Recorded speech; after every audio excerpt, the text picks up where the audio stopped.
Okay, Assalamualaikum anak-anak. Okay, I nak test Mami baharu Mami ni, Mami shrimp creamy tom yum. Jenama Mama. Okay, ni ayah beli dekat apa nama ni, Seraya Jaya Grocer. Ni rupa dia. Letak telur sama dengan apa nama ni, telur sebiji dengan apa nama macam cendawan apa yang putih-putih tu. Ada lupa nama dia, yang panjang-panjang tu macam apa, macam apa, bean sprout tu. Ni first time saya beli ni, so nak cuba rasa dia.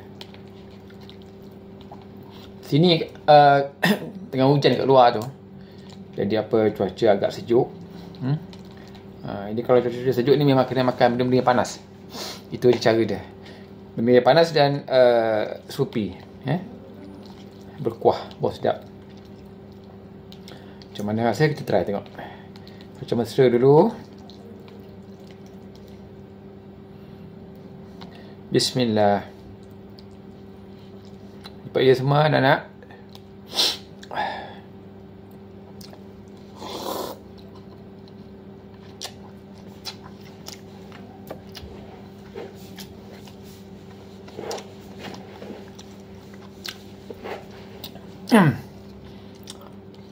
Not bad.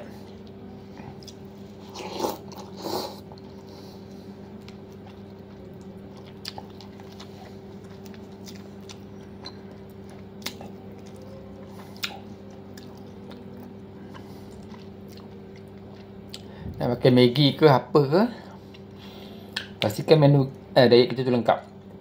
Ada sayur, ada telur. Kalau ada ayam, ada daging lagi bagus lah.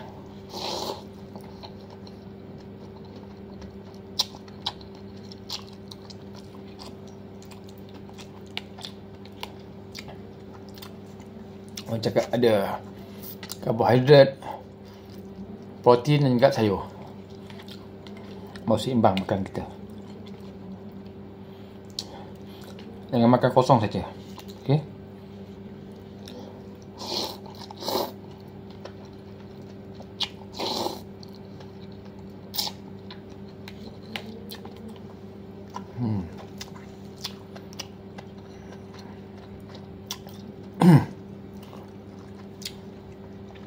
Cara masak ni ayah just apa, curi air panas je, air mendidih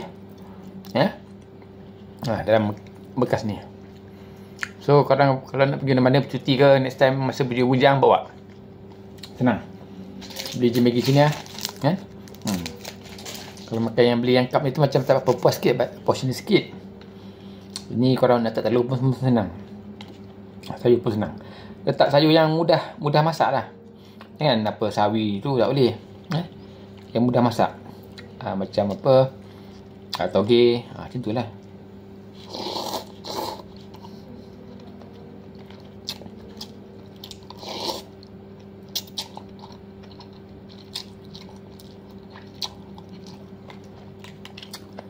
Okay anak-anak,